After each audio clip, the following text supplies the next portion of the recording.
খোলা আকাশে শত হাজার পাখি উড়ে, কোনো পাখির দাম নাই। মালিকের খাঁচায় যে পাখিটা আটকানো, ওই পাখির কি দাম?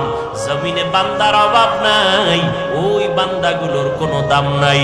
যেই বান্দা কালেমার রশি গলায় লাগাইয়া বলে আমার আল্লাহ ছাড়া কেউ নাই,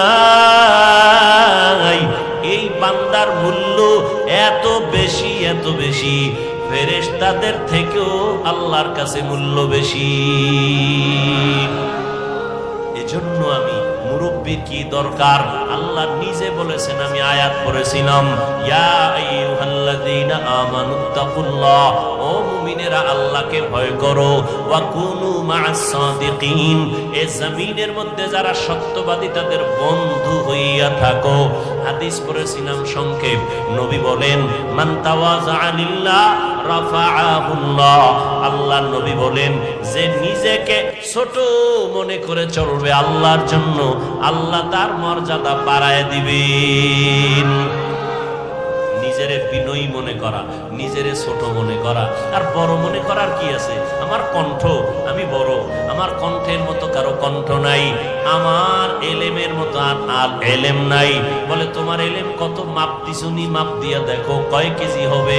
যত এলেমের বাহাদুরি করো না কেন, আমার মতো বক্তা কেউ নাই, আমার মতো খতিব কেউ নাই, আমার মতো মুফতি কেউ নাই, আমার মতো মুহাদ্দিস কেউ নাই, নাই নাই নাই নাই। আনা খায়রুম মিনহু, আমি তার চেয়ে ভালো, আমি তার চেয়ে ভালো, আমি তার চেয়ে ভালো। এ শয়তানের স্লোগান, এটা মুমিনের স্লোগান হতে পারে না। তুমি কত ভালো, কত বড়, বড় বড় যতই বলি, আমি আল্লাহর কসম খেয়ে বলি, যত বড় মুহাদ্দিস দাবি করি না কেন, শাহ ওলিউল্লাহ মুহাদ্দিসের সমতুল্য হতে পারবে না। যত বড় খতিব দাবি করি না কেন, খতিবে আজম সিদ্দিক আহমদ রাহমাতুল্লাহ আলাইহি 1000 ভাগের 1 ভাগ হওয়া যাবে না। এরে আল্লাহর গোলাম, সব উলামায়ে কেরামের ইলম যদি এক জায়গায় ওজন দেওয়া হয়, সাহাবায়ে কেরামের সমান হবে নি? হবে? আসহাবী কান নুজুম, রহমতের নবী বলেন আমার এক একটা সাহাবীর দাম কত জানো? আকাশের নক্ষত্রের সমতুল্য। আমি মুহাম্মাদের আদর্শটাও যেমন সুন্নাত, আমার সাহাবাদের আদর্শটাও তেমন সুন্নাত। ও দুনিয়ার উম্মতেরা, আমার সাহাবাদের এত দাম, আল্লাহ নিজে খুশি হইয়া বলেন রাদিয়াল্লাহু আনহুম ওয়া রাদু আন, আমিও তাদের উপরে রাজি, তারাও আমি আল্লাহর উপরে রাজি। সাহাবায়ে কেরামের ইলমের সমান হবে না। সমস্ত সাহাবাদের ইলম যদি এক জায়গায় করা হয়, রহমতের নবীর সাথে কোনো তুলনা। এবার রহমতের নবীর ইলম কত? নবী খুশি হইয়া বলেন উতিতু ইলমাল আউয়ালিনা ওয়াল আখিরিন, আল্লাহ আমাকে আউয়াল আখিরের ইলম দান করেছেন। আদম নবীরে যা দিবেন আল্লাহ সেটাও আমারে দিবেন, মুসা নবীরে যা দিবেন আল্লাহ সেটা আমাকেও দিয়েছেন, ঈসা নবীকে যা দিবেন আমাকেও সেটা দিয়েছেন। এক কথায় সব ইলমের মজমুআ, সব ইলমের সমষ্টি আল্লাহ আমি একা মুহাম্মদের দিয়েছি।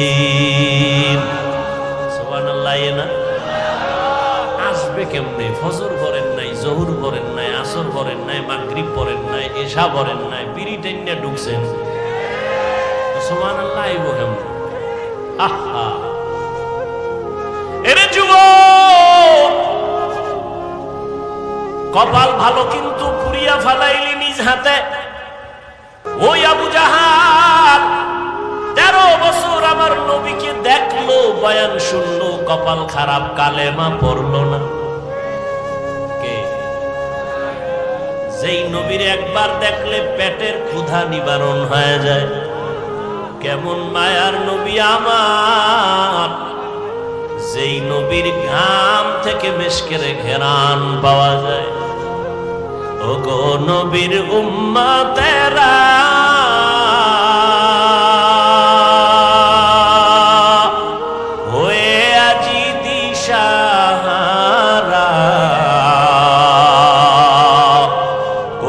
হাদিসে চলো যখন যাহা চায় মনে, নবী বিনে কে দাঁড়াবে ফুলসিরাত মিজানে, নবী বিনে কে দাঁড়াবে ফুলসিরাত মিজানে। এরে নবীর আশিক রে যুবক, তোর কপালের উপরে আমার নবীর কেমন মোহাব্বতের আওয়াজ। নবী বলেন, বুড়ারা আমি মুহাম্মদের বিরোধিতা করেছি, যুবকেরা আমার উপকার করেছে। নবীর উপকার করছে কারা? বিরোধিতা করছে কারা? এই মাঠের বুড়ারা নি। ওই সময়ের বুড়া আবু জাহিল্লা নবীর দুশ্মন, আবু লাহাব বুড়া নবীর দুশ্মন, হ্যাঁ, ওতবা বুড়া নবীর দুশ্মন, সাহেবা বুড়া নবীর দুশ্মন, আর যুবকেরা নবী বন্ধু না দুশ্মন? লিখে রাখ, 2 থেকে 300, 400, 500 টাকাও যদি খরচ করা লাগে, একটা পেস্টুন বানাইয়া রাস্তার মোড়ে মোড়ে টানায় দিবি, কথাটা ভুলে যাবি না রে বাবা। আমার জীবনের একটা প্রিয় দাবি তোদের কাছে রেখে যাই যুবকদের।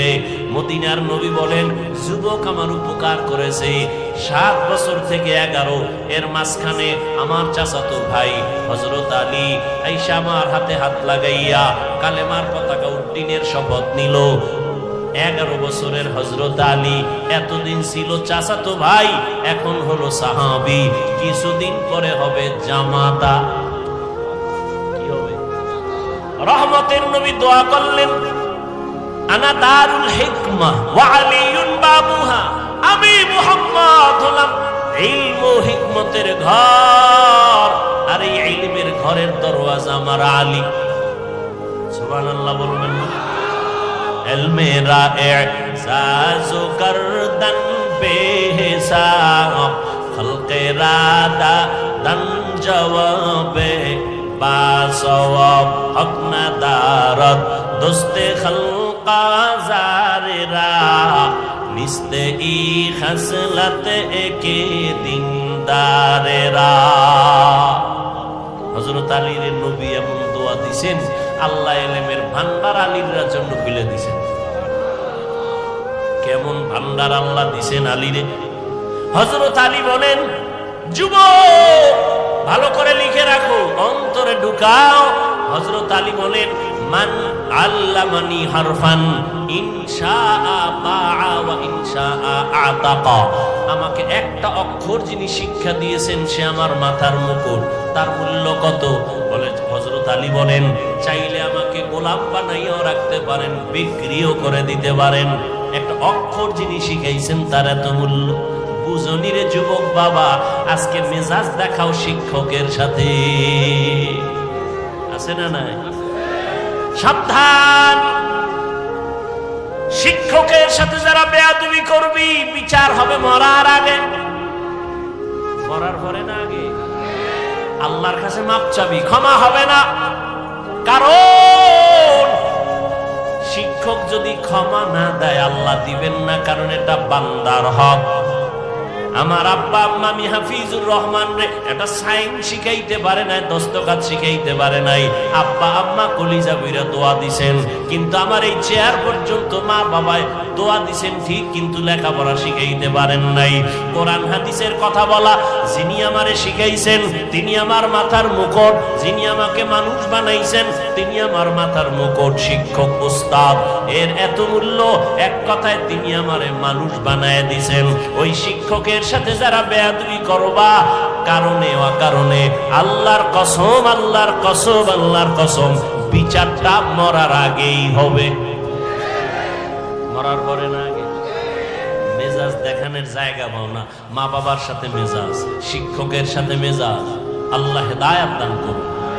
আর ওজনে বলেন, লিকুল্লি শাইইন জিনাতুন ফিল ওয়ারা ওয়া জিনাতুল মারই তামামিল আদাবি।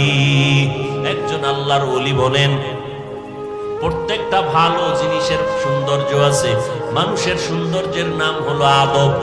মানুষের সৌন্দর্যের নাম কি? এই জন্য নবীর হাদিস পড়ছি, যে ব্যক্তি নিজেরে ছোট বানায় রাখে আল্লাহ তার মর্যাদা বাড়ায় নাকি? তাহলে নবীজির এলেম কত মনে আসেনি? আর আমি কথা বলেন না কেন?